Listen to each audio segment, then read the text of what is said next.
Чогуу сыйынабыз.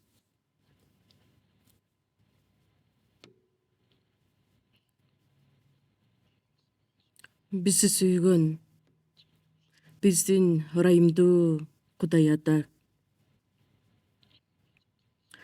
Кудай, сиз белгилеп койгон бул дүйнөнүн акырында дүйнө күндөн күнгө күнөөгө толуп бара жаткан учурда бизди көптөгөн адамдардын ичинен өзүңүзгө чакырып алып, улуу сүйүүңүздү жана ырайымыңызды тартуулооңуз менен бирге бизге куткарылууну берип, сиз чогуу болгон жана сиз иштеген жыйынга бизге баарлашууга чакыргандыгыңыз үчүн ыраазыбыз.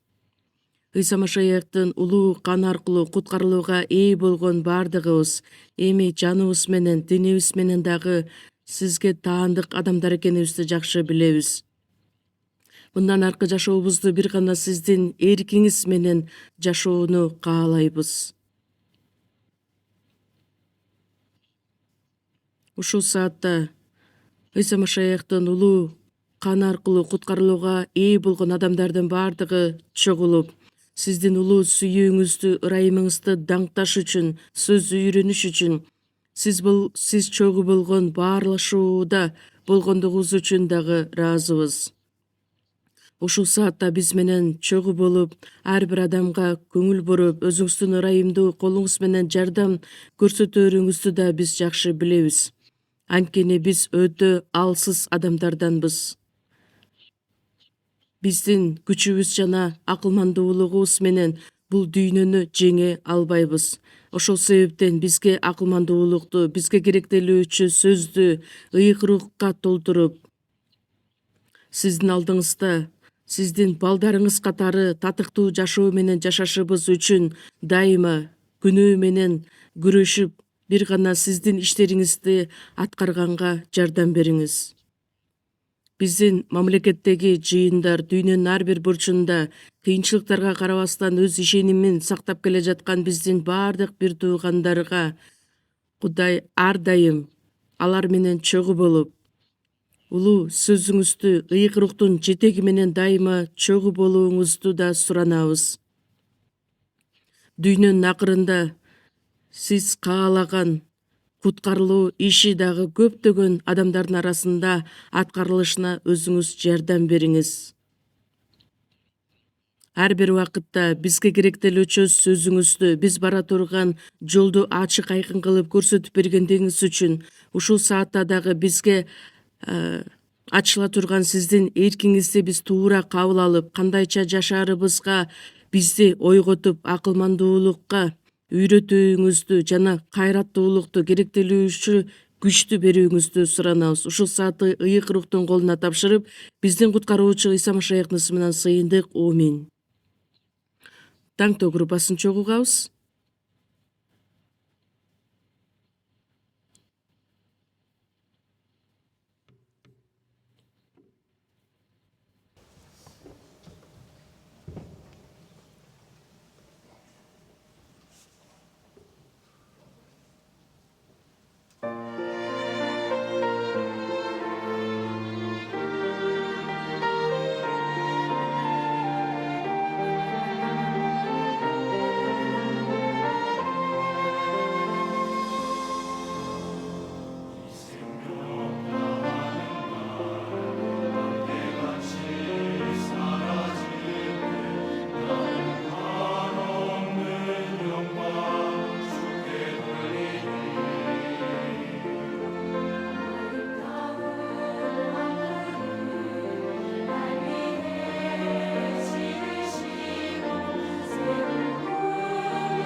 Ыйык жазууну чогуу ачабыз. Матай жазган жакшы кабар 6-бөлүм.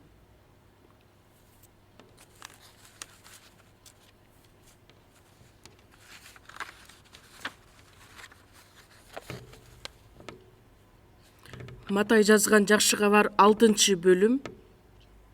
9-аяттан 13-аятка чейин окуйбуз. Матай 6-бөлүм 9-дан 13-аятка чейин. Шашпай чогуу окуйбуз. Силер болсо мындай сыйынгыла: асмандагы атабыз, сенин ысымың ыйык тутулсун, сенин падышачылыгың келсин, асмандагыдай эле жерде да сенин эркиң аткарылсын.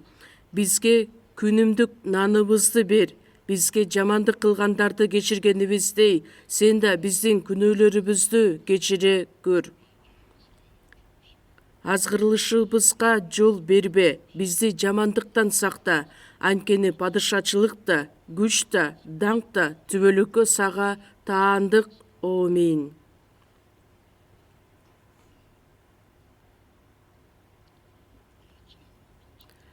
Мурунку жумада эсиңиздерде болсо, 2 жума бою Матай 6-бөлүмдөгү жазылган мазмундагы сөздөргө таянып, Теңир үйрөткөн сыйынуу деген теманы үйрөнүп келе жатабыз. Бүгүн дагы ошол темага токтолуп жатабыз. Бул сөздөр жөнөкөй көрүнгөнү менен өтө маанилүү сөздөр болуп саналат. Жөн эле бул сыйынууну жаттап алгыла деп бизге Теңир айткан эмес. Жекшемби күнү адамдар жыйынга чогулушат дагы, анан кийин Кудайга табынабыз дейт.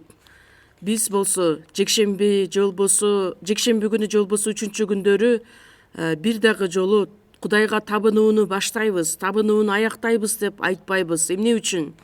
Анткени ыйык жазуудагы айтылган табынуу бир белгиленген жерге чогулуп, андан кийин Кудайга атайын арнай турган табынуу деген нерсе жок, айтылбайт дагы. Жакан 4-бөлүмдө айтылат: Кудай рух, ага табынуучулар да рух менен чындык боюнча табынуулары керек. Кудай өз сөзүндө айтат, Римдиктерге 12-бөлүм 1-аятта дагы: эми өзүңөрдүн денеңерди тирүү, ыйык жана ага жага турган курмандык катары бергиле, анткени ушул силердин рухий кызматыңар болот. Биз белгиленген бир жерде чогулуп алып, анан кандайдыр бир салттарга, адатка айлантырып алып дагы, анан такыбаалык менен Кудайга табынуу деген нерсени аткарбайбыз. Эмне үчүн? Анткени Кудай бизге окшогон денедеги Кудай эмес, ал рух болгондуктан. Кудай рух болгондуктан ага табынуучулар да рух менен чындык боюнча табынуулары керек деп айтылган эле. Рух жана чындык деген сөз бул чыныгы жүрөгү менен Кудайга өз жашоосун арнап жашаган болот. Куткарылбаган адамдар Кудайга алар рухий кызмат кылып жашай алышпайт. Ыйык рухтун жетеги менен жашаган жашоо, чындык боюнча жашаган жашоо, ошол Кудайга рух менен, чындык менен табынуу дегенди билдирет. Же болбосо биздин азыркы учурдагы аткарган рухий кызматыбыз. Римдиктер 12-бөлүм 1-аятта: өзүңөрдүн денеңерди тирүү, ыйык жана ага жага турган курмандык катары бергиле. Ыйык жазууда карай турган болсок, байыркы келишимде адамдар койлор, эчкилер, козулар менен Кудайга курмандыктарды алып келишкен эле. Ал Кудайга арналган курмандыктар гана болуп саналган, чыныгы рух менен чындык боюнча алынып келинген курмандык эмес эле. Эмне үчүн? Анткени келечекте Ыйса Машаяк келип, биз үчүн ыйык курмандык катары өзүн Кудайга бере тургандыгы жөнүндө алдын ала көрсөтүлгөн эле. Эми куткарылган адамдардын бардыгы куткарылуусунан кийин Кудайдын эрки боюнча, Кудайдын даңкы үчүн ыйык рухтун жетеги менен жашаган бүт жашоосу Кудайга арналган тирүү рухий кызмат болуп саналат.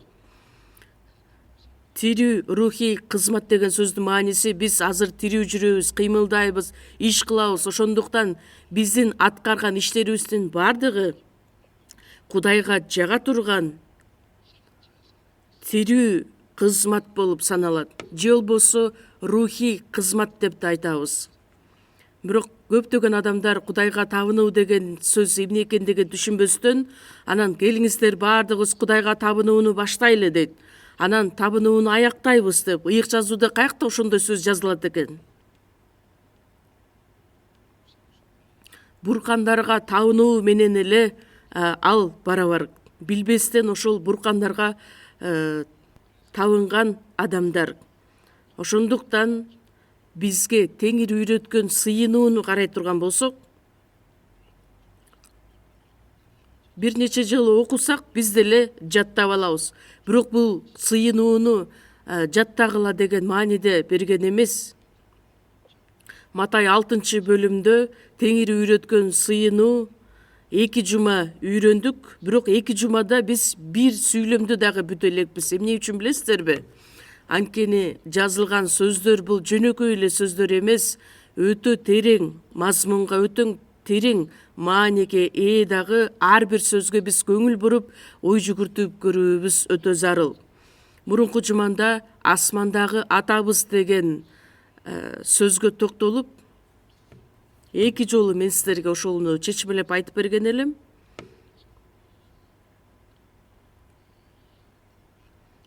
Куткарылган машаякчылар Ыйса Машаяктын улуу каны аркылуу куткарылууга ээ болгон Кудайдын балдары болдук. Эми биз ишенген Кудай, ал биздин асмандагы атабыз. Асмандагы атабыз деген сөздүн мааниси ой жүгүртүп көрдүңүздөрбү? Кудай асманда эле болот деген сөз эмес. Башталыш 1-бөлүм 1-аятта эң башында Кудай асман менен жерди жаратты.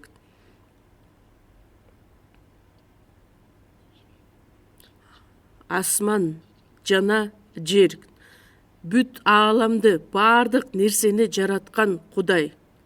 Ошондуктан Кудай асманда эле эмес, бүт ааламдын үстүндө башкаруучу, үстөмдүк кылган Кудай. Элчилердин иштери 17-бөлүм 24-аятта ал дүйнөнү жана анын ичинде эмне болсо ошонун баардыгын жараткан Кудай. Ошондуктан ал адамдын колу менен курулган ибадатканада жашабайт.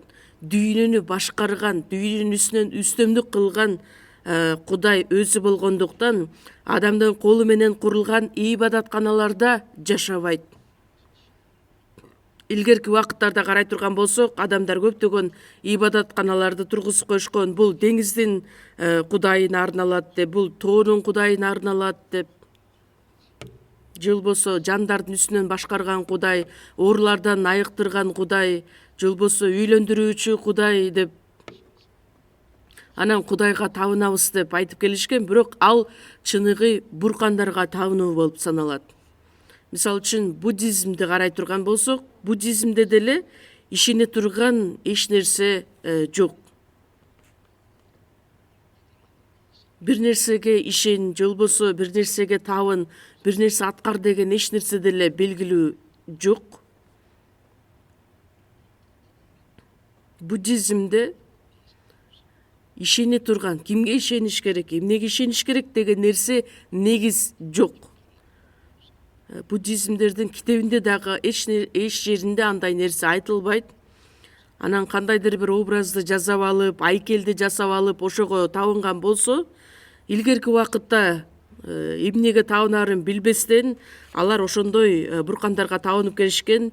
Израиль эли деле Мисир жергесинен чыгып Канаан жергесине барганга чейин Муса аларды жетектеп келген эле, бирок Муса Синай тоосуна ону сыятты алып келиш үчүн көтөрүлүп кеткенде, Израиль эли аны күтпөстөн бизди Мисир жеринен алып чыккан. Мусага эмне болгонун билбейбиз, ошондуктан бизди жетектей турган бизге Кудай жасап бергилет. адамдардын көзүнө эч нерсе көрүнбөсө алар чыдай албай калышат. Ошондуктан Муса менен эмне болгонун билбейбиз. Ошондуктан биз кызмат кылышыбыз үчүн Кудай жасап бергиле деп Мисир жергесинен алып чыккан баардык алтындарын, сыргаларын чыгарып, анан ошол сыргаларды алып, алтындан музу куюп алат дагы кескич менен иштеп чыгат. Мына бизди Мисир жеринен алып чыккан Кудай ушу деп. Бирок Муса ал жерге түшүп келгенде, ал алтындан музоо коюлган нерсени алып талкалап жиберет дагы, баардыгын күлдөй кылып майдалап сууга чачып жиберет. Адамдардын көзүнө дайыма бир нерсе көрүнүп турушу керек да. Көрүнбөсө алар жада калса эмнеге табынганды издей башташат. Жаныбарларга да, мисалы үчүн индуизмде карай турган болсок, адамдар уйга да, маймылга да, жылаанга да табынышат. 3 миллиондон ашык 33 миллиондон ашык кудайлары бар деп айтып келишет. Ыйсага ишенген адамдар деле көзгө көрүнбөгөн Кудайга ишенип кызмат кыл дейт. Бирок Кудайды көз менен көрө албасак да, анын сөзүн уга алабыз, сөзүнө тил алчаак болуп жашай алабыз, ырайымына да ээ боло алабыз. Ошондуктан Жакан 1-бөлүм 1-аятта айтылат: эң башында сөз болгон, сөз Кудайда болгон жана сөз Кудай болгон. Сөз деген бул Кудайдын табиятын, Кудай ким экендигин бизге жакшы чагылдырып көрсөтөт. Анан Кудайга ишенем деген адамдардын баардыгы деле өзүнө дагы бир нерсени, кумирди жасап алгысы келет. Мен Мексикого барган учурда музейге кирсем, ошол мексикалыктар табынган көптөгөн кудайлар бар экен, кичинекей буркандар. Өздөрү айкелди жасап алышып, ошол буркандардын ичинен эң астындагы турган айкел бул адамдын так өзүндөй кылып жасап коюптур. Ал Мариям. Ошо буркандардын эң биринчи орунунда орноткон Мариям. Ал бир нерсе деш керекпи же бирөө деш керекпи, мен билбейм. Ошонун астына барып адамдардын баардыгы ийилип табынышат экен. Мен аны көрүп аябай шок болдум. Мурунку римдиктер табынып келген айкелге дагы деле табынып келишет. Ишенбеген адамдар ошо көзгө көрүнгөн кандайдыр бир айкелди, бурканды жасап алышат дагы, анан ошого табынганга аракет кылышат. Кээ бир адамдар жыйындын ичинде гана Кудай бар деп ойлошот дагы, жыйындан сырткары өзүнүн жашоосунда өзүнүн каалагандай жашайт, аткарат дагы, жыйынга келгенде такыба болуп калат. Кудай, мен бир жума бою сенин эркиң боюнча жашай алган жокмун, ошондуктан менин табынуумду кабыл ал, менин ырымды кабыл ал деп анан сөздү угат, сөздү текшерет. Кудайга бир аз курмандык алып келет, ондук алып келет. Кудай, жакшы кал, мен кеттим деп кайра өзүнүн жашоосуна кайтат. Элчилердин иштери 17-бөлүм 25-аятта Кудай бир нерсеге мукташтыгы бардай болуп, адамдардын колунан кызматын талап кылбайт деп жазылат. Анткени ал баардыгына өмүр, дем жана баардык керек нерсени бере турган Кудай. Бурканга табынып келген адамдардын адаты боюнча ошондой кылышат, бирок биздин Кудай адамдардын баардыгына өмүр, дем жана бүт керек нерселерди берүүчү Кудай өзү. Кудайдын кудайлыгы жана күчүн көрсөткөн нерсе бул Римдиктер 1-бөлүм 20-аятта айтылгандай, Кудайдын көзгө көрүнбөгөн табияты, түбөлүктүү күчү жана анын кудайлыгы. Кудай жараткан баардык нерселер аркылуу Кудайдын улуу күчүн, кудайлыгын көрө алабыз. Асмандагы жылдыздарды карай турган болсок, Кудайдын канчалык керемет экендигин көрө алабыз. Израилдин тарыхы аркылуу Кудайдын негизги сапаттарын, табиатын, Кудайга ким тил алчак болсо мындай баталарды алат. Кимде Кудайдан баш тарткан болсо, айтканын аткарбаса, анда ага жазалар болот, каргыштар болот деген. Ошол эле учурда кайсыл учурда Кудай өзүнүн убадасын аткарат. Ошонун бардыгын Израилдин тарыхы аркылуу биз изилдеп көрө алабыз. Израиль элинин тарыхы бул Кудайдын табиятынын чыныгы касиетин, сапатын көрсөтөт. Анткени Израилдин тарыхы артында Кудай өзү тургандыктан.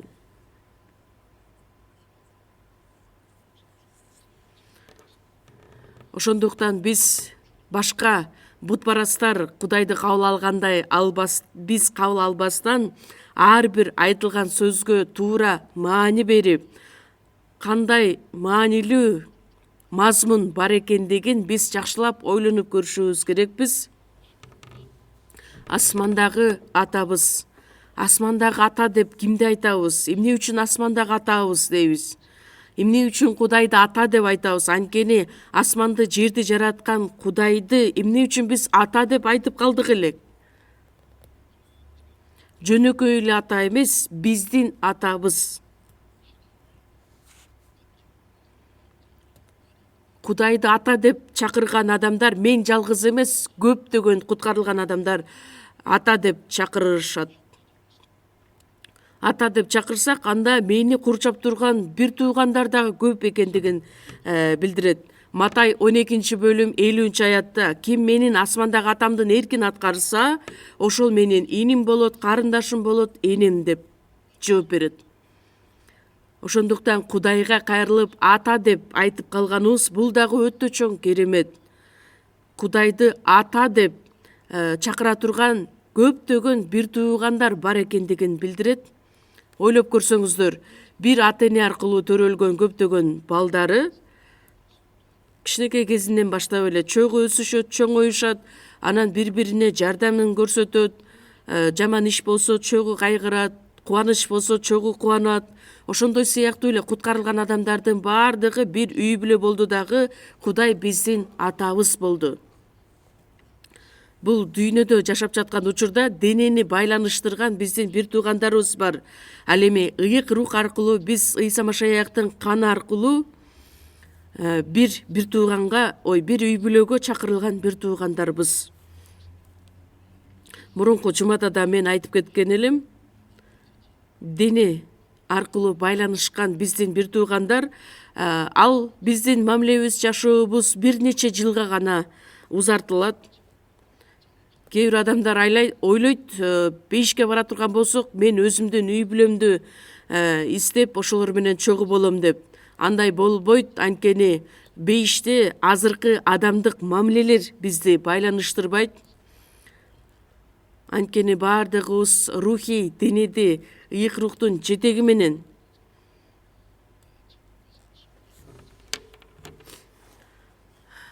бейишке барганда, анын бир туугандары, жакындары бейиште болбосо, анда тозокко барып калган бир туугандарын көрүп мен ушунчалык кайгырам дейт.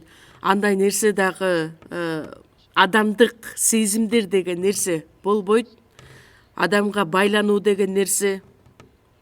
Ошондуктан азыр денеде жашап жаткан учурда бир туугандарыбызга ошол сөздү айтып жеткиришибиз керекпиз. Куткарылган адамдардын жүрөгүндө ыйык рух бар болгондуктан, ыйык рух аркылуу биз биримдикке чакырылган үй бүлөбүз, жакын бир туугандарбыз. Ошондуктан Ыйса бизди кандай сүйгөн болсо, биз да ошол сүйүү менен сүйүүбүз керек. Силерге жаңы осуят берем, бири-бириңерди сүйгүлө. Жакан 13 бөлүмдө айтылат. Мен силерди сүйгөндөй, силер да бири-бириңерди сүйгүлө. Эгерде бири-бириңерди сүйсөңөр, башкалар менин шакирттерим экениңерди билишет. бири-бирибизди сүйгөнүбүз, Ыйсанын шакирти экенибиз жөнүндөгү далил катары көрсөтөбүз. 1-Жакан 3-бөлүм 14-аяттан баштап карасак, өлүмдөн өмүргө өткөнүбүздүн себеби эмнеде? Биз бир туугандарды сүйөбүз. Анткени бир тууганын сүйбөгөн адам өлүмдүн бийлиги астында. Бир туугандарыбызды сүйүшүбүз керекпиз. 1-Жакан 3-бөлүм 16-аятта Ыйса Машаяк биз үчүн өзүнүн жанын бергендиктен сүйүүнүн кандай экендигин биз билдик. Эми биз да бир туугандарыбыз үчүн өз жаныбызды беришибиз керек. Бир туугандарыбыз үчүн бир туугандарды сүйгөнүбүз кандай сүйүү экендигин, кандай деңгээлге чейин сүйүшүбүз керекпиз. Өз бир туугандарыбыз үчүн жаныбызды бергенге чейин даяр болгон сүйүү менен сүйүүбүз керек. Өзүнүн үй бүлөсү үчүн жанын берүү бул өтө кыйын. Ал эми Жакан 15-бөлүмдө айтылат, достор үчүн өз жанын берип коюудан артык сүйүү жок. Бизге окшогон күнөөкөрлөрдү Ыйса Теңир өз каны менен куткарып алды дагы, бизди куткарып алыш үчүн ал өзүнүн жанын берди. Анын каны аркылуу куткарылууга ээ болгон биз эми Ыйсанын эркин аткарып жашай турган болсок, анда биз анын достору болобуз. Ошондуктан бир туугандарыбыз бар экендигине биз ушунчалык ыраазы болушубуз керекпиз. Ата-эне аркылуу төрөлгөн бир туугандар деле анын келбеттери башка, түзүлүшү башка, жашаган жашоосу башка. Кээ бир учурда ынтымакта жашайт да, кээ бир учурда ошол ынтымак бузулуп кетиши мүмкүн дагы, бири-бирине душман катары да жашап калышы мүмкүн. Мен мурун бир окуяны көрдүм эле. Ата-энеси тирүү кезинде эле бир туугандары ушунчалык урушушат, ынтымак деген такыр жок. Ал өтө эле туура эмес көрүнүш. Ал эми биз денеде эмес, рух аркылуу бириктирилген Кудайдын балдары, Кудайдын үй бүлөсүбүз. Ошондуктан кичинекей эле бир көйгөй жаралса, урушуп, талашып, мына баланча күнөөлүү, мен ошол адамды көрбөшүм үчүн жыйынга да барбайм деп өзүбүздүкүн бербей жек көрүп отура берсек, ошондуктан ыйык жазууда жада калса айтат, ким бир тууганын жек көрсө, ал киши өлтүрүүчү. Анда түбөлүк өмүр жок. Ошондуктан Кудай атабыз деп чакырганыбыз, кайрылганыбыз бул биздин башыбызда чоң жоопкерчилик жатат дегенди билдирет. Биздин атабыз, асмандагы атабыз деп кайрылабыз. Анда мени ата деп кайрыла ала турган силерде укугуңар барбы? Бир туугандар болуп жашап жатасыңарбы деп Кудай сураса, эмне деп жооп беребиз? Ошондуктан бул аятта айтылган ар бир сөздөрдү биз жакшы изилдешибиз керекпиз. Бүгүнкү биз үйрөнө турган сөз: сенин ысымың ыйык тутулсун. Кудай атабыздын ысымы ыйык тутулсун. Ушул сөзгө токтолобуз. Биз кандайча Кудайдын ысымын ыйык тута алабыз? Кандайча ыйыктай алабыз? Балдары атасынын ысымын ыйык тутушу керек. Атасы баласы үчүн туура эмес ойлорго кетпеш үчүн.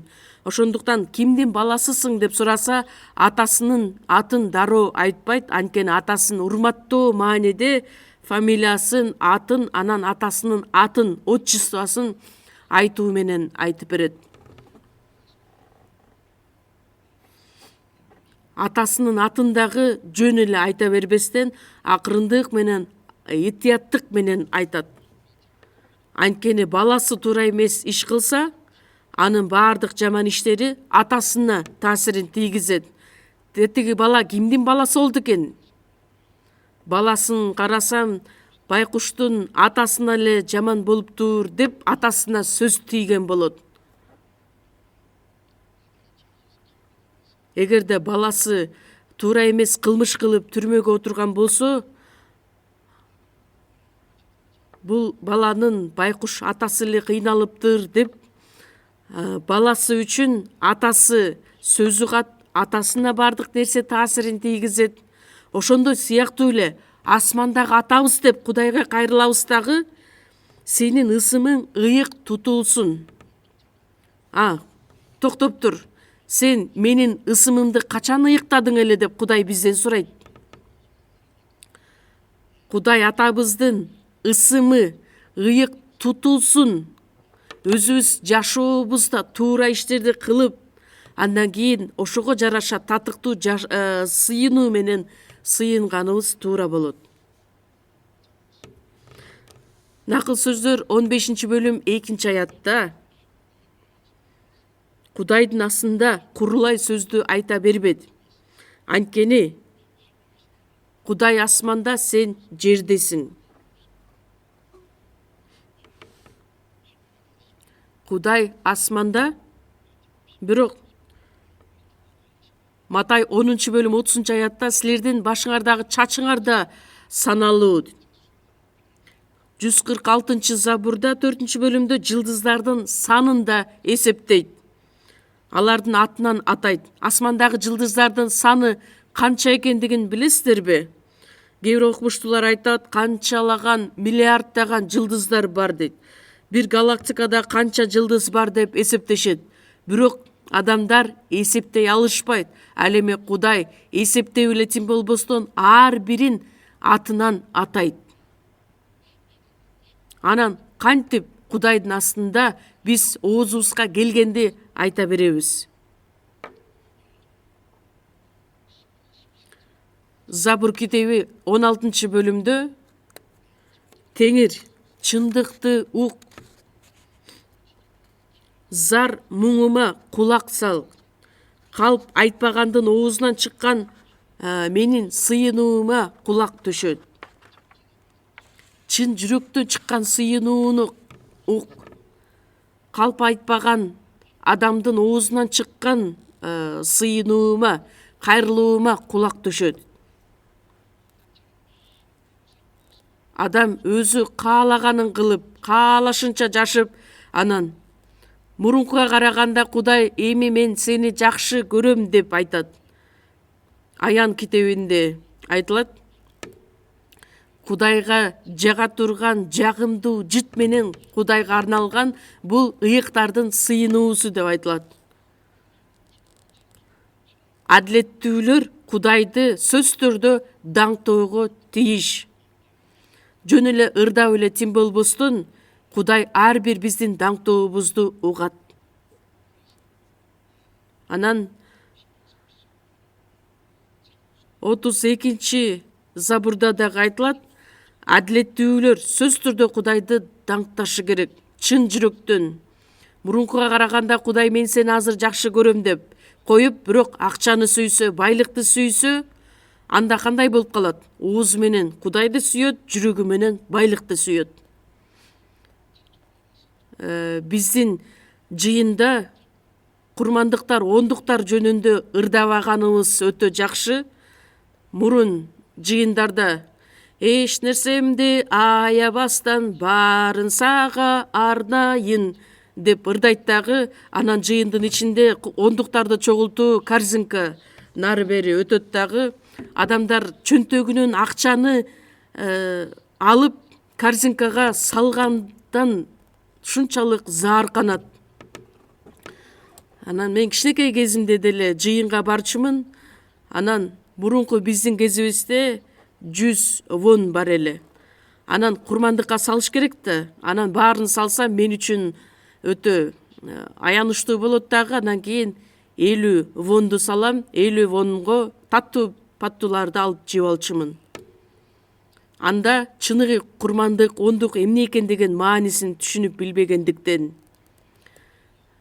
Кудайга биз акчаны гана курмандык, ондук катары алып келбестен, биз бүт кылган иштерибизди, жүрөгүбүздү Кудайга арнашыбыз керекпиз. Анткени 1-Корунтуктар 6-бөлүм 19-20 аяттарда силердин денеңерди да, жаныңарды да Кудай кымбат баада сатып алгандыктан Кудайга өзүңөрдү арнагыла. Кудайдыкын Кудайга арнаганыбыз бул биздин руханий жашообуз. Куткарылганга чейин бардыгы меники эле, жеке менчигим эле. Ал эми куткарылган адамдын жашоосундагы эми бардыгы Кудайга таандык. Мисалы үчүн бир үйдө жашап жатып, ал үйдү бирөөгө сата турган болсок, анда менчик ал адамга өткөрүлөт да. Ал үйдүн кожоюну эми сатып алган жаңы адамдын, жаңы кожоюндун менчиги болот. Ошондой сыяктуу эле куткарылган адамдын денеси да, жаны да, руху да бардыгы кымбат баада сатып алгандыктан Теңирге таандык, менчик алмаштырылды. Аны да билбестен адам өзү каалагандай жашай бере турган болсо, Кудай айтат, меникин сен эмне үчүн өзүң каалагандай колдонуп жашап жатасың? Адамдар болсо, мен өзүмдүкүн Кудайга арнап жатам дейт. Тескерисинче Кудай айтат, меникин эмне үчүн сен өзүң каалагандай өз эркиң боюнча аткарып жатасың деп, колдонуп жатасың. Ошондуктан чын жүрөктөн чыккан сыйынуумду Кудай кулак төшөп кабыл алды. Ошондуктан асмандагы атабыз сенин ысымың ыйык тутулсун деп чын жүрөктөн айтышыбыз керекпиз. Кудай, сен качан менин ысымымды ыйык тутуп жүрдүң эле, жалганчы деп айтышы мүмкүн. Сыйынуу дагы чын жүрөктөн, бүт жан дилибизден чыккан сыйынуу болушу керек. Омейин деп эле бүтүп калбастан, кандай сыйынга болсок, дал ошол сыйынууга жараша жашаганыбыз туура. Оозубуз менен айткан сөздөргө жараша, кылган иштерибизге жараша биздин Кудай атабыз сөзсүз түрдө ыйыкталууга татыктуу Кудай.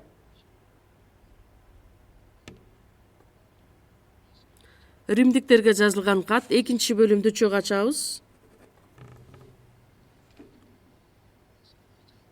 Римдиктерге жазылган кат 2-бөлүм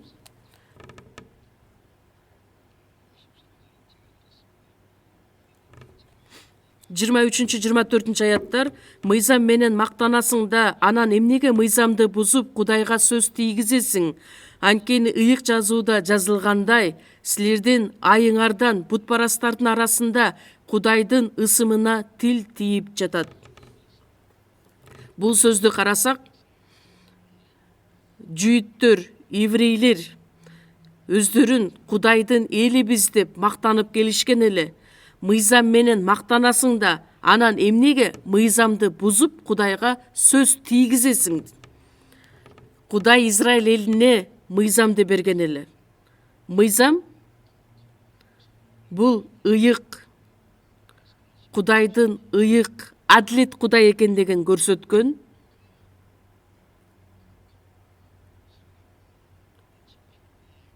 Кудайдын ыйык сөзүн аткарганда, мыйзамын аткарганда, демек Кудайдын ысымын биз ыйыктай алабыз. Кудай өзү тандап алган Израиль эли ал берген мыйзамды бузуп, Кудайга сөз тийгизди. Кудайдын мыйзамын бузгандыгы, аткарбагандыгы ал Кудайга сөз тийгизген менен барабар. Кээ бир адамдар айтат, мен атамды сыйлайм, бирок анын сөзүн укпайм дейт. Ошол урматтаган болобу? Оозу менен адам эмне деген сөздөрдү гана айта албасын? Даңктаган учурда да карасаңыз, адам тим эле бир аябай сонун кереметтерди сонун кылып сөз менен ырдайт дагы. Анан адамдар айтат, Кудайга ишенген адамдар эң эле көп жалган, калп айткан сөздөрү бул жекшемби күндөрү айтышат деп. Эмне үчүн анткени жекшемби күнү каалашынча ырдайт, Кудайга убаданы берет дагы жыйындан чыккандан кийин өзүнүн каалаганын аткарып жашай берет.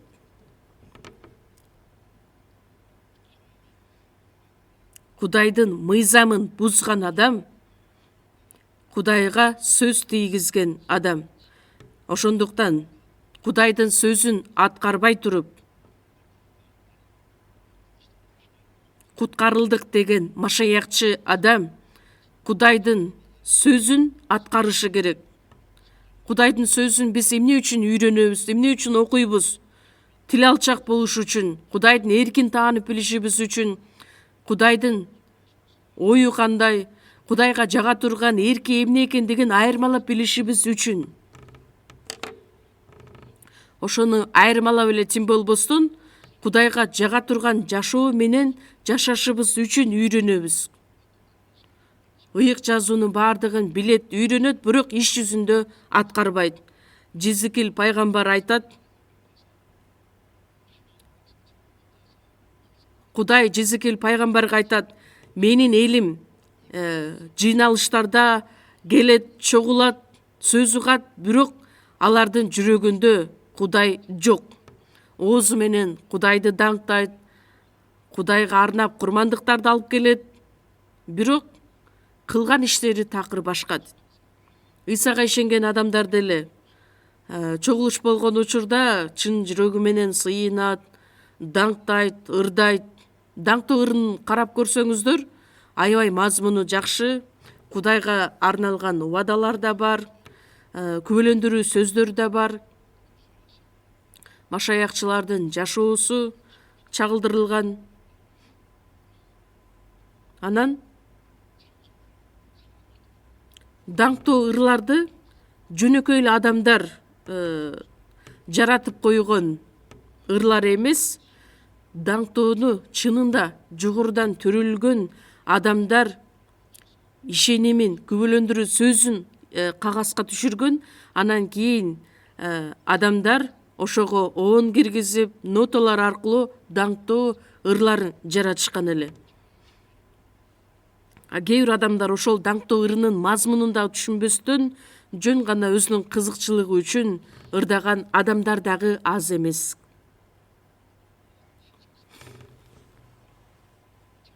Бул дүйнөнүн адамдарын деле ырчыларын карасаңыздар, өзүнө эч кандай тиешене жок ырларды деле ырдай беришет го. Мекенимден чыгып кеткенимден кийин канча жыл өттү.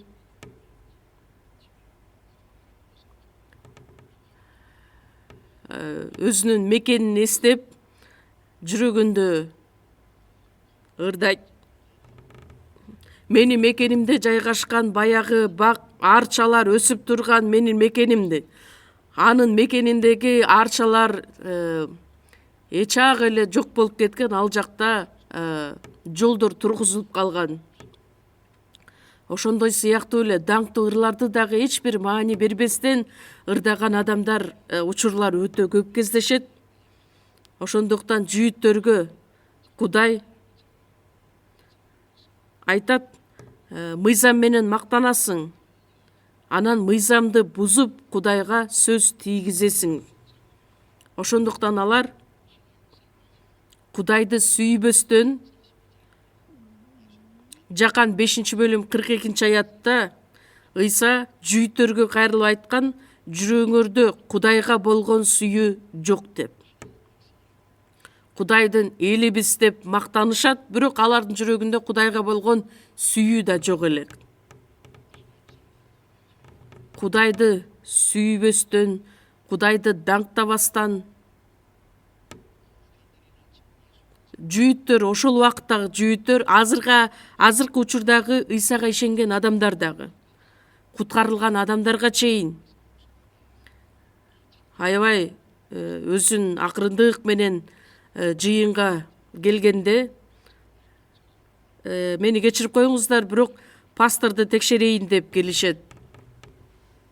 Пастор бүгүн кандай сөз айтты деп ага баа беришет. Пасторду текшериш үчүн эмес, Кудайдын сөзү кандайча жеткирилип жатат. Эгерде Кудайдын сөзү туура айтылган болсо, ооба туура, омин деп мен эми ушул сөз боюнча жашайын деп кетиши керек да. Анан сөз текшерейин деп, пасторду текшерейин деп келет дагы жыйындын эшигинен чыккандан кийин сыртка бардыгын унутуп коет. Ошол Кудайга сөз тийгизген болот. Мисирден чыгуу китеби 20-бөлүм 7-аятта.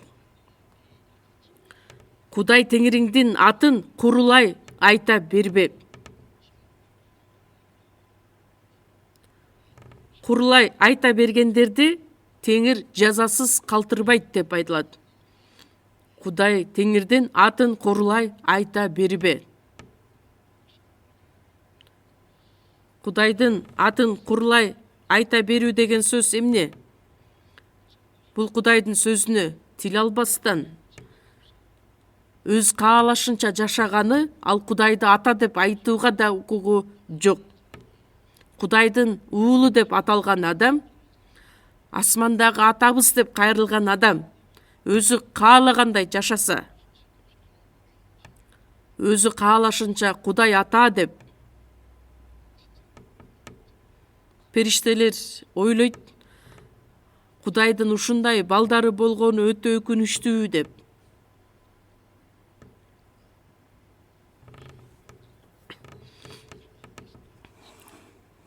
Кудайдын уулдары деп аталган адамдар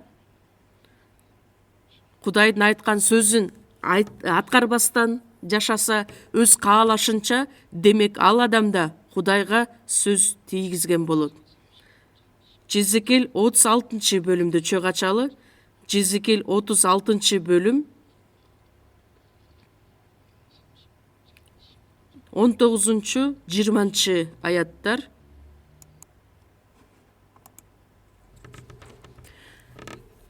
Мен аларды элдердин арасына чачып жибердим, мен аларды жер-жерлерге сапырдым, мен аларды өздөрүнүн жолдоруна жана иштерине жараша жазаладым. Алар элдердин арасына барганда менин ыйык ысымымды булгашты. Анткени алар жөнүндө булар Теңирдин эли анын жеринен чыгышты деп айтып жатышат. Израиль эли өз иштерине жараша өз жазасын алышты. Анткени Ыйса Машаяк келгенде алар Ыйса Машаякты кабыл алышкан жок. Бирок Жезекел пайгамбар аркылуу Кудай алдын ала өзүнүн пайгамбарчылыгын айткан эле. Кудайдын жалгыз уулун римдиктердин жардамы менен Ыйса Машаякты айкаш жыгачка кадап өлтүрө тургандыгы жөнүндө. Ошого жараша алардын ала турган жазасы бүт элдердин арасына чачып жибердим. Жүйүттөрдү ушунчалык аяусуз өлтүрүп келишкен эле. Дүйнө жүзүндөгү еврейлердин бардыгын жок кылам деген кичинекей бала болобу, карыган киши болобу, бардыгын Экинчи дүйнөлүк согуш учурунда 6 миллион еврей өлтүрүлгөн эле. Мисалы үчүн, чума оорусу чыккан болсо, анын бардыгы еврейлер чыгарышты деп аларды күнөөлөп, жалган жала жаап өлтүрүп башташкан элек. Ошондуктан алардын кетирген күнөөсү үчүн элдердин арасына чачып жибердим. Анткени Кудайдын ыйык ысымын алар булгашты. Анткени башка элдер Израиль элин көрүп, бул эмне, Кудайдын эли эмеспи? Эмне үчүн Кудай өзү берген жерден кубаланып чыгарылды? Силер ушундай жазага тартылып жатсаңар, силерди тандап алган Кудай, ал өлүп калган Кудай.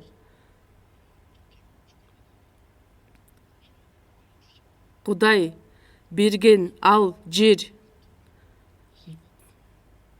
алардын жери дагы талаага, чөлгө айланып калат.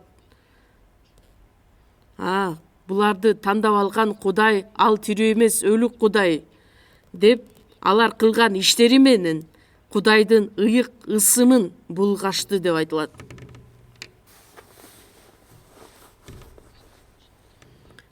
Ышая китеби 52-бөлүм 5-аятта Кудай айтат: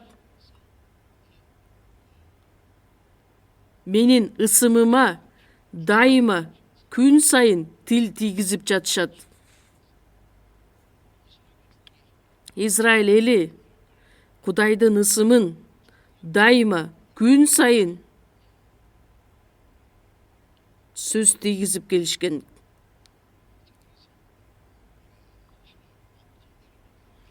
Ошондуктан Кудай атабыздын ысымы ыйык тутулсун деп биз жөн эле жаттап албастан жакшы ой жүгүртүп көрүшүбүз керекпиз. Анткени кыска мазмундагы бул сыйынуу өтө чоң терең мааниге ээ.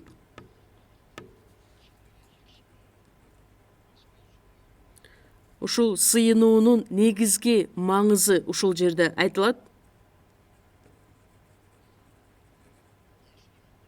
Ыйса Жакан 14-бөлүмдө 8-9 аяттарда Филипп Ыйсага кайрылып айтат: "Теңир бизге атаңды көрсөт, ошол жетиштүү болот" дегенде Ыйса эмне деп жооп берет?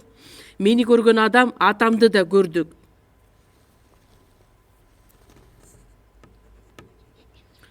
Жакан 1-бөлүм 14-аятта сөз адам болуп биз менен жашап турдук. Ыйса бул дүйнөгө адамдын бейнесинде бул дүйнөгө келген. Жакан 1-бөлүм 1-аятта эң башында сөз бар болгон, сөз Кудай болгон жана сөз Кудай да болгон. Ал эми 14-аятта сөз адам болуп биз менен жашап турдук. Сөз болгон Кудай ал денеде бул дүйнөгө келди, ал Ыйса Машаякты билдирет. Ыйык жазууда сөз болгон Кудай денеде бул дүйнөгө келди. Анын төрөлүшү, өз жанын берип өлгөнү, кайра тирилгени Кудай адамдарды канчалык деңгээлде сүйгөндүгүн, ошол сүйүүнү далилдеди. Ыйса өзүнүн убагында өлгөндөрдү тирилтип, ооруларды айыктырып, ачкаларды курсагын тойгузуп, деңиздердин толкундарын токтотуп, Ыйса Машаяк аркылуу Кудайдын сүйүүсү, Кудайдын сөзү элдерге күбөлөндүрүлүп, анан мени көргөн адам атамды да көрдү. Ал эми Жакан 12-бөлүм 45-аятта мени көргөн адам мени жиберген Кудайды көргөн болот. Ыйса Кудайдын уулу катары. Кээ бир адамдар бул баланы карасам сенин өтүп кеткен атаңды мен көрө алдым деді. Ушунчалык атаңа окшош экен, сүйлөгөн сөзүң дагы, кылган иштериң, жоруктарың дагы, жада калса басканына чейин окшош экен дейт. Эгерде атасы даанышман ата боло турган болсо, анда сөз түрдө баласы ошол атасына окшош болсо, аябай жакшы көрүшөт аны. Басканына чейин окшош экен деп таң калышат. Ыйса адамдын денесинде бул дүйнөгө келген. Ыйса бизге окшогон адам эмес, адамдын денесинде гана келген. Филиппиликтер 2-бөлүм 6-аятта Кудайдын бейнеси болгонуна карабастан, өзүнүн Кудай менен теңдигин олжо деп эсептебестен бул дүйнөгө келди. Өлгөнгө чейин тил алчак болду, бизди куткарып алыш үчүн. Ыйса Кудайдын уулу катары атаны даңктады. Ал эми биз Ыйсага окшоп жеткилең түрдө Кудайды даңктап, Кудайдын ыйык ысымы даңкталышы үчүн биз андай деңгээлге жетпесек дагы, бизге ыйык рух берилген да. Биз ыйык рухтун жетеги менен жашаган адамдарбыз. Матай 5-бөлүм 48-аятта асмандагы атаңар кандай жеткилең болсо, силер да ошондой жеткилең болгула. Атасы даанышман адам боло турган болсо, баласына эмне деп айтат? Менин жарымымды гана ээрчип окшош болсоң, ошого ыраазымын. деп айтса, бирок Кудай эч качан бизге атаңардын жарымысына гана окшош болуп жашагыла деп айткан жок. Ыйса асмандагы атаңар кандай жеткилең болсо, силер да ошондой жеткилең болгула. Акырындык менен ага окшош жашоо менен жашай алабыз. Биз канчалык руханий жашоодо өсө турган болсок, биздин сапаттарыбыз, кылган иштерибиз бардыгы окшош боло баштайт. 1-Корунтуктар 13-бөлүм 4-аяттан баштап: сүйүү чыдамдуу, боорукер, сүйүү көр албастык кылбайт, мактанбайт, текеберденбейт, адепсиздик кылбайт, өз падайсын көздөбөйт, ачууланбайт, кек сактабайт, адилетсиздикке кубанбайт, чындыкка кубанат, баарын жаап коет, баарына ишенет. Бунун баардыгы сүйүү жөнүндө айтылат. Сүйүү деген сөз бул биздин Теңирдин же болбосо Ыйсанын ушундай сапаттары бар деп айтылат.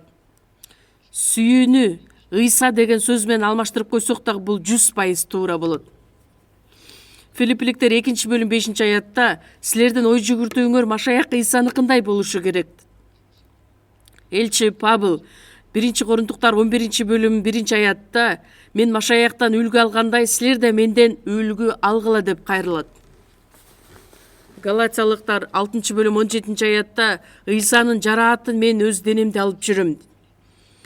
Ыйса Машаяктын бардык баштан өткөргөн азаптары, кайгылары элчи Павыл аркылуу дагы көрсөтүлгөн эле. Элчи Павылдын жашоосун карап көрө турган болсок, куткарылган күндөн тарта Римге барып, жакшы кабарды айтып, өлтүрүлгөнгө чейин Ыйса элчи Павылдын дениси аркылуу бүт нерсени башынан өткөргөн эле. Ал эми биз кантип Ыйсага окшоп жашай алмак элек?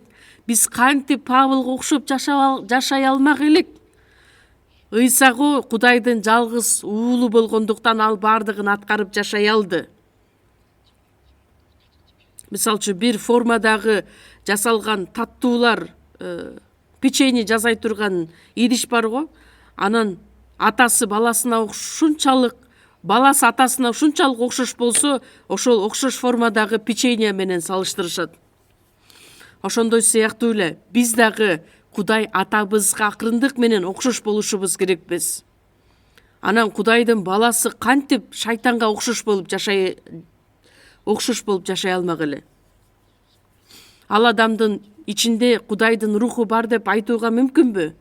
Акырындык менен биз Кудайдын табиятына ээ болуп жашашыбыз керекпиз. 2-Петр 1-бөлүм 4-аятта Кудайдыкындай табиятка ээ болушуңар үчүн сөз угуп, сыйынып, баарлашууда болуп, окшошуп отуруп, Ыйса Машаяк келгенде биздин денебизге чейин жеткилең кылып, бизди өзгөртүп алып кетет. Ошондуктан Ыйсага ишенген адамдардын бардыгы ал кандай болсо, биз дагы ошондой болорубузду билебиз деп 1-Жакан 3-бөлүм 2-аяттан баштап айтылат. Ыйса Машаяк мени көргөн адам атамды да көргөн.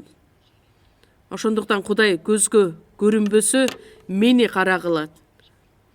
Мен дагы атаңарга окшош болуп турам го деп айтса го жакшы эле.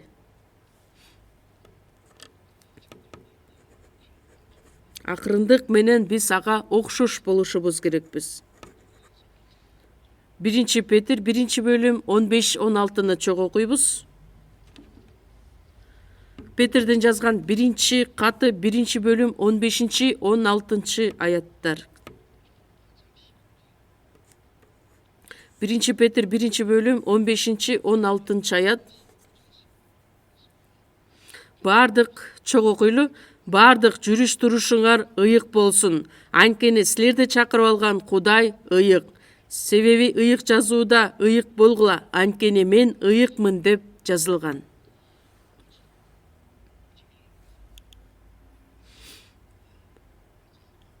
Башка нерселерди санабастан бардык жүрүш турушуңар Силерди чакырып алган Кудай ал ыйык. Силер да бардык жүрүш турушуңарда ыйык болгула. Бизди чакырып алган Кудай ыйык болгондуктан биз Ыйса Машаяк аркылуу түбөлүк өмүргө ээ болгон адамдар болгондуктан силерди чакырып алган Кудай ал кандай ыйык болсо, силер да бардык жүрүш турушуңарда ыйык болгулат. Жүрөгүбүз менен да, жүрөгүбүз өзгөрүлгөндө гана жашообуз өзгөрүлөт. Бардык жүрүш турушубузда ыйык деген сөз жалган нерседен, ыпылас нерседен айырмаланып жашоо. Айырмаланып жашашыбыз керекпиз. Биздин оюбуз дагы айырмаланышы керек. Анткени биздин ээ болгон өмүрүбүз башка, үмүтүбүз башка. Биздин жашообуздун максаты башка. Бул дүйнөнүн адамдары көптөгөн ыкмаларды, жолдорду колдонушат дагы. Кандай кылсам курсагымды тойгузуп жашайт экенмин, кандай кылган күндө байлыкка ээ болот деп жашайт да. Ал эми биз бул дүйнөдө биз түбөлүк жашабайбыз, убактылуу гана жашайбыз. Бул дүйнө мен үчүн убактылуу гана үй. Мен бара турган үй түбөлүк бейиш. Периштелер күндүгө мени бул жака кел деп чакырып жатышат. Мен бул дүйнөдө кала турган оюмда жок. Ушундай даңктуу ыр бар. Мурунку жумада мен Инчон шаарында семинар өтүп келдим. Семинарды бүткөрүп, эми бир туугандар менен коштошоюн деп жатып, кайрылсам, быйыл балким биздин теңир келип калат. Быйыл теңир келсе, анда асмандан жолугушабыз десем, бир туугандар айтышат, мейли быйыл келбесе, эмдиги жылы дагы семинарда жолугушалы деп. Биз күн сайын теңирди күтүп жашайбыз. Бүгүн келбесе, балким эртең, быйыл болбосо, балким эмдиги жылы келеттир.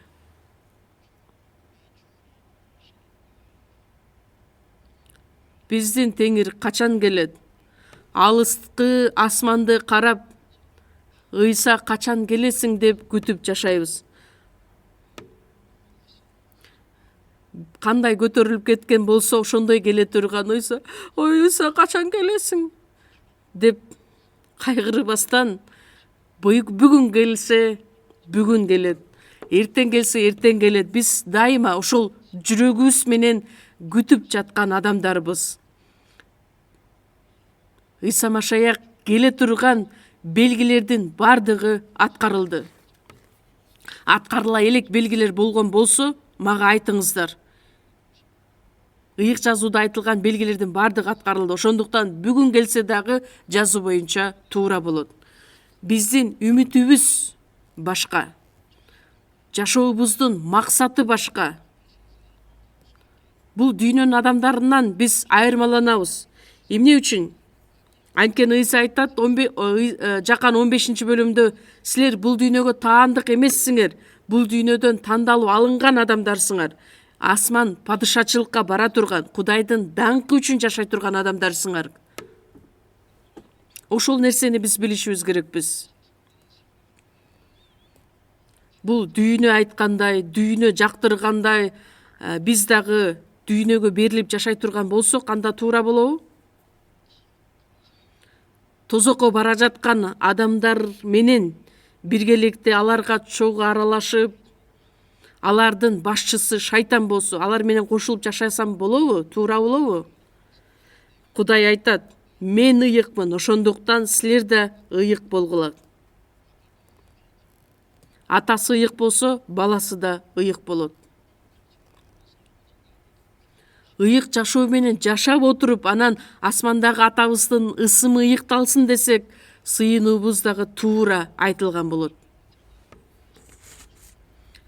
Кудайдын балдары деп айтабыз, асман падышачылыкка барган үмүтүбүз бар деп айтабыз.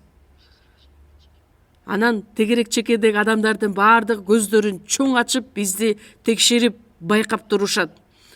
эгерде туура эмес жашасак, булар туура эмес жашаган адамдар, жалганчылар экер деп, дүйнөнүн адамдарынан эмнеси менен айырмаланат экен деп бизге баа бериши мүмкүн. Ошондуктан сөзүбүздө дагы, кылган иштерибизде дагы ар дайым этияттык менен мамиле кылышыбыз керекпиз. Эгерде биз башкалардан өзгөчөлөнгөн, айырмаланган жашоону көрсөткөн болсок, анда адамдар дагы сөзсүз түрдө ошону байкайт.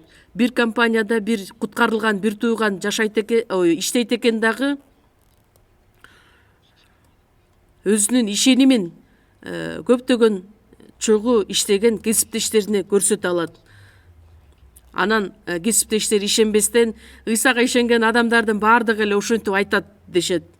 Бирок күнүгө аны байкап отурса, ошол бир туугандын өзгөрүлгөн өзгөчөлүктөрүн көрүп, бул адам башкача экен. Анын себеби эмнеде болду экен деп, эмне үчүн бул адам өзгөрүлүп калды? Бул адамды өзгөрткөн эмне болду экен деп кызыга башташты.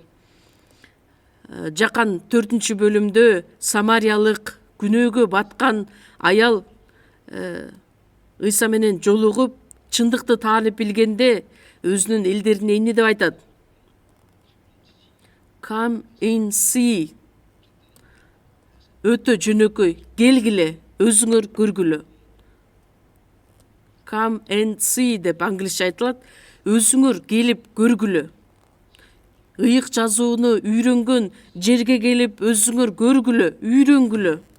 Биздин жашообуз өзгөрүлгөнүн көргүлө.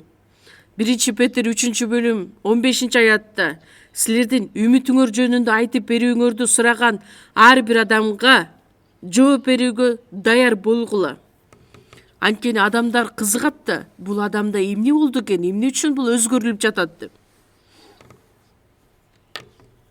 Жумуштан чыккандан кийин вечеринка уюштуруп, кечки тамак ичкени барганда, кафеге барганда, анан куткарылган адам аны жактырбайт да, анан арак сунса арагынан баш тартып, эмне үчүн арак ичпейсиң? Сен арак ичкен адам элең го. Эмне үчүн ичпейсиң? Мен дары ичип жатам.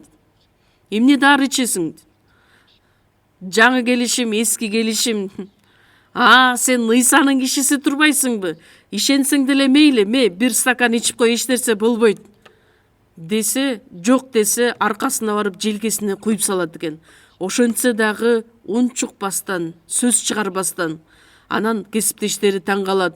Бул адамда бир нерсе болуп жатат, бул өзгөрүлдү, башкача болуп калды. Эмне үчүн өзгөрүлүп калды экен, анын себебин билишибиз керекпиз деп, бул адамдын ичинде башка бир нерсе бар деп отуруп, анын үмүтү жөнүндө, ишеними жөнүндө билгиси келип, анан жумуштагы ошол бир тууган аркылуу бүт кесиптештери куткарылып калды деген дагы окуяны укканмын. Бул өтө таң калыштуу. Ошондуктан жумушта биз өзүбүздү кандайча алып жүрөбүз өтө маанилүү.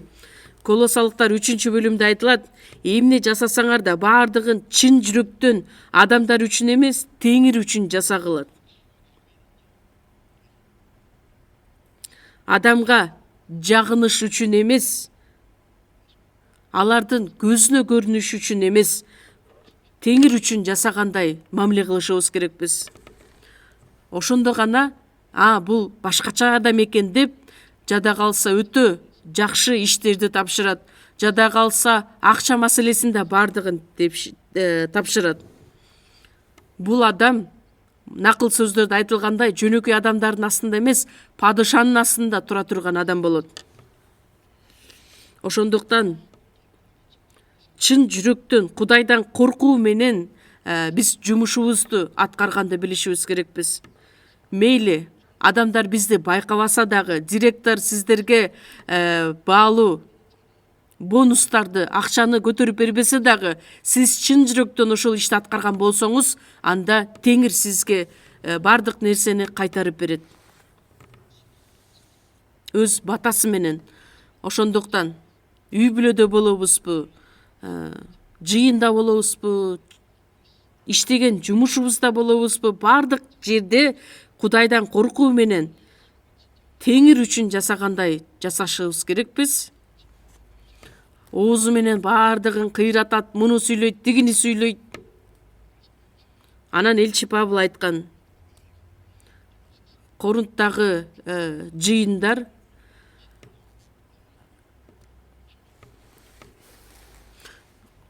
Кудайдын падышачылыгы сөздө эмес, күчтө. Сөз менен аябай жакшы сүйлөшөт дагы, бирок күч иш жүзүндө эч нерсе жок. Мен жакшы кабарды таркаткан адамдардын ичинен бир чоң компаниянын директорлору, бай адамдар өтө көп эле. Билесиздерби, ал адамдарга жакшы кабар айтуу оңой эмес, анткени алардын сөзү күчтүү болот. Сөздү аябай жакшы сүйлөшөт. Бирок сөз менен кылган иштери дал келбейт.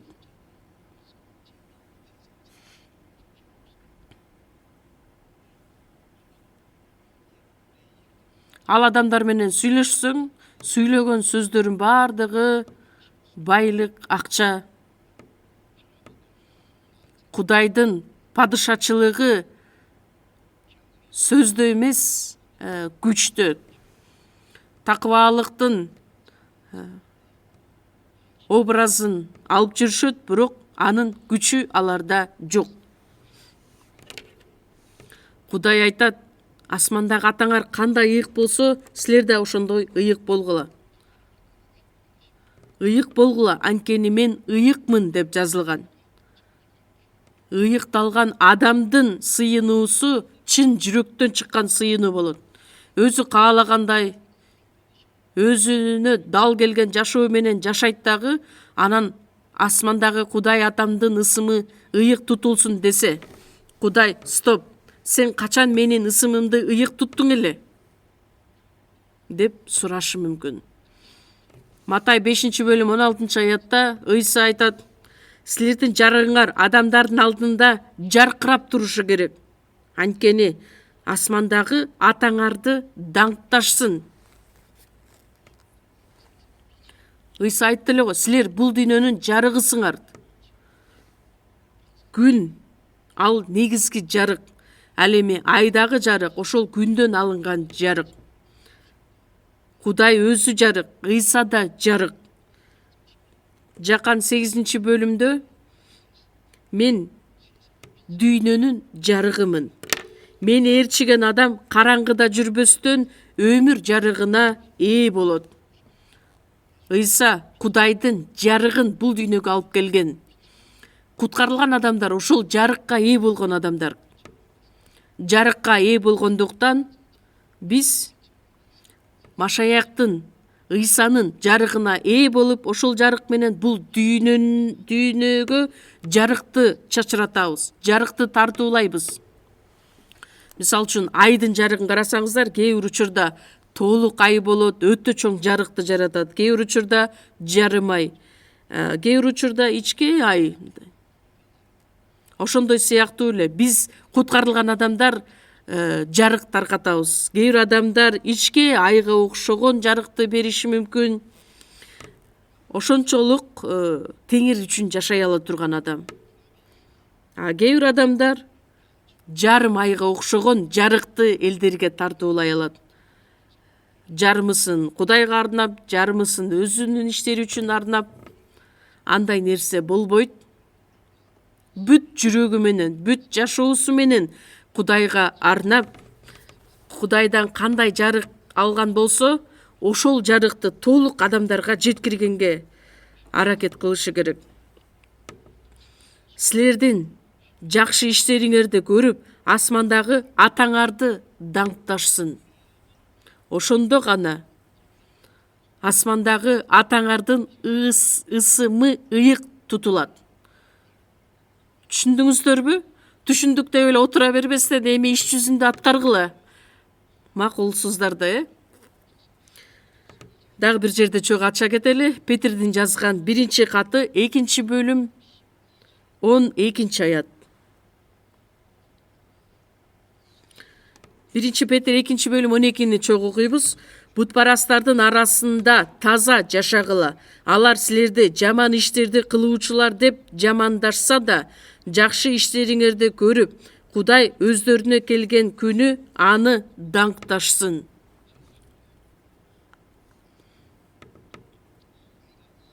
Бутпарастардын арасында,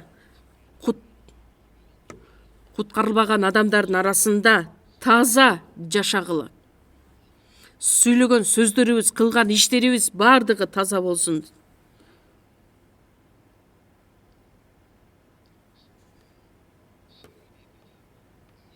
Силерди жаман иштерди кылуучулар деп жамандашса да, бизди жамандаган адамдар бар го. Жүйүттөр Ыйсаны жамандагандай эле. Ыйса канчалык ыйык эле. Бирок ал элдерди адаштыруучу, падышага салык алып келүүнү ал жол бербейт. Жалганчы деп ар кандай сөздөр менен Ыйсаны жамандап, ага акарат келтиришкен эле. Элчи Павылды деле жаман сөздөрдү айыптоо менен Рим императоруна каршы чыккан адам деп аны соттотуп 2 жыл ошол жакта жакшы кабар айтат дагы Римде өлтүрүлөт. Бизди деле куткарылган адамдар канчалык жамандашат билесиздерби? Сөз тийгизет. Мурун мен үйлөнгөндөн кийин 6 ай өткөндөн кийин Мокпо шаарына барганда биздин жыйын жок учурунда 1962 жылы жакшы кабар таркатам деп мени да кармап алышкан адамдар. Мокпо шаарында ошол жыйын пайда болгон. Андан кийин Кванжу шаарында эмне деп айткым келет, мени өлтүргүсү келген адамдар өтө көп болгон. Билесиздерби, мени ушунчалык жек көрүшүп,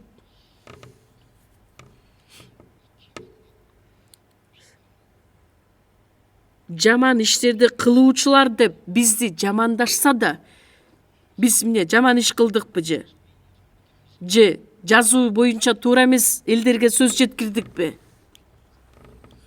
Бизди жамандаган адамдар, алар жөн отурушпайт. Мисалы үчүн, бир чоң жыйындын пастору биздин жыйынга келип, бул туура эмес окуткан жыйын мындай тегендей деп сөздөрдү айтып, анан ошол пасторга гүл сатып, бардып, жолуктум. Пастор, билесизби, биздин жыйын мындай жыйын, сиз биздин жыйынга жаман сөздөрдү тийгизип жатыптырсыз. Бирок кандай ойлосоңуз сиз адашып жатасыз. Биздин жыйындын сөзүн угуп көрдүңүз беле? Китептерди окуп көрдүңүздөр беле? Биздин интернетте карасаңыз, 3-күндө, жекшемби күнү конференция, семинар, бардык сөздөр жазылган. Анан жазуу боюнча туура эмес айткан сөздү уктуңузбу, таптыңызбы? Ошолордун бардыгын текшербей туруп, эмне үчүн бизди жаман үйрөткөн жыйын деп айтасыз? Же Кудайдын астында ошого жооп берүүгө даярсызбы? Деп айттым. Жүйүттөр дагы элчи Павылды жамандап, Ыйса Машаякты дагы, католицизмде дагы машаякчыларды көп адамдарды өлтүрүшкөн, жалган айтышат деп.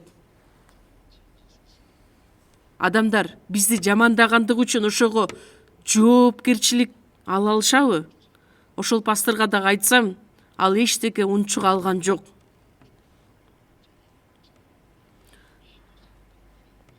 Анан адамдардын бардыгы биздин жыйынды жамандап, ар кандай жаман сөз тийгизип жаткандыктан, ал пастор дагы ушул жыйында эмне деп айтат болду экен деп өзү келип, жаңы адамдай болуп келип залга отурду, укту.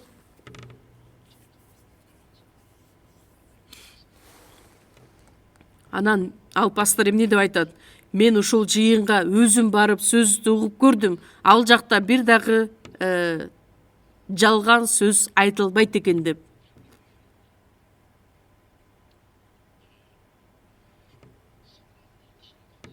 Биз жакшы иштерибизди көрсөтүп, асмандагы атабыз даңкталыш үчүн бүт аракетибизди жумшашыбыз керекпиз.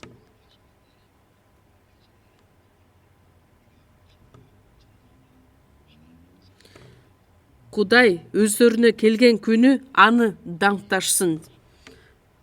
Кудайдын күнү келген учурда биз дагы жакшы иштерибизди көрсөтүү менен биргеликте Кудайдын балдары экенибизди далилдеп беришибиз керекпиз.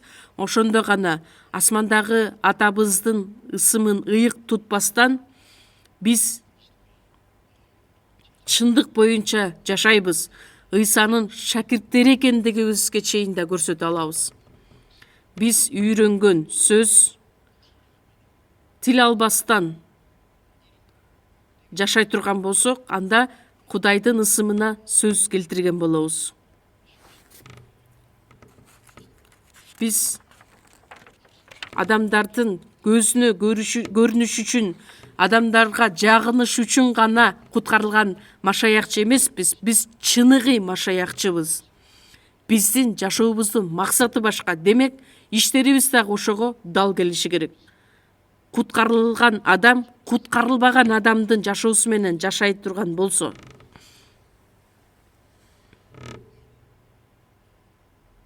андай туура эмес болот. Силер бул дүйнөнүн жарыгысыңар. Жарык менен караңгы бир боло албайт. Анан кантип куткарылган адам буга дагы, тиги дагы жетишип жашай алмак эле. Жарганатка окшоп. Жарганат ал же канаттуу эмес, же чычкан эмес. Биз Кудайдын балдарыбыз деп кайраттуулук менен, ишеним менен Кудайга жагынып жашашыбыз керекпиз. Адамдарга кайраттуулук менен келгиле, силер да угуп көргүлө. Кээ бир адамдар билесиздерби, жашыруун түрдө биздин жыйынга келет дагы сөз угуп куткарылып да калат. Мен Мокпо шаарында жакшы кабар айтып жүргөн учурда бир чоң жыйындын пастору келип, биздин жыйынга келип сөз угуп, анан кийин айтат экен. Биздин адамдар бул туура эмес окуткан жалган жыйын деп кечке айта берди эле. Жалган жыйын эмне экендигин өзүм барып угуп көрөйүн деп, тескерисинче ушул жыйынга келип чындыкты таанып билдим. Ушул жыйында чындыкты айтат экен. Ошондуктан мен башка адамдарга эми бул жыйын жөнүндө жалган сөз айтпагыла деп айтууну чечтим.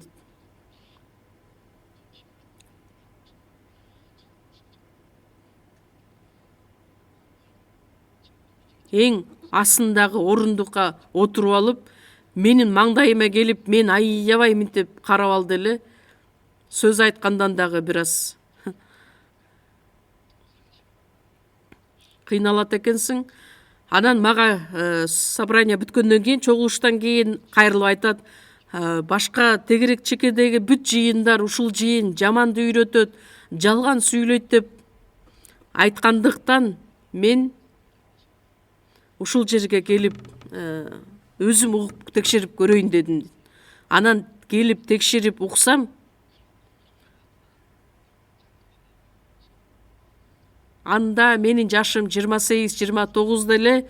Анан мен айткан сөз чынында Кудайдын чындыгы сөзү экендигин ал адам дагы, ал пастор дагы таанып биле алды. Ошондуктан ошол учурдагы пасторлар дагы биздин сөздү угуп, чындык ушул жакта экен деп өз мойнуна алган адамдар бар болгон. Ыйык жазуудагы Жан келишимдин 14 китебин жазган элчи Павыл дагы кайраттуулук менен кыйынчылыктарга карабастан ал жакшы кабарды таркатып келген эле. Азыр деле куткарылган адамдарга каршы өтө көп адамдар бар. Биз аларга каршы сөз дагы айтпайбыз. Анткени биздин куралыбыз бул Кудайдын сөзү. Кудайдын алдында чын жүрөгүбүз менен, кылган иштерибиз менен, сүйлөгөн сөздөрүбүз менен аларга далил катары көрсөтө алабыз, күбөлөндүрүп бере алабыз.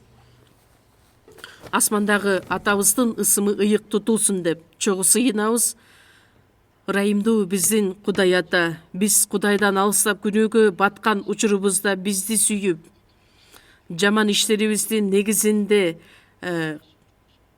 Кудайдын астында душман болуп жашаган учурубузда Ыйса Машаяк биз үчүн төккөн улуу каны аркылуу бизди куткарып алып, бул дүйнөнүн адамдарынан бизди айырмалап чакырып алгандыгыңыз үчүн ыраазыбыз. Бул дүйнөдө жашап жаткан учурда Кудайдын балдары экендигибизди көптөгөн адамдарга күбөлөндүрүп, бизди чакырып алган Кудай ыйык болгондуктан биз дагы баардык жашообузда ыйык жашоодо жашашыбыз үчүн бизди жетектеп жардам бериңиз. Биздин куткаруучу Ыйса Машаяктын ысымынан сыйындык. Аминь.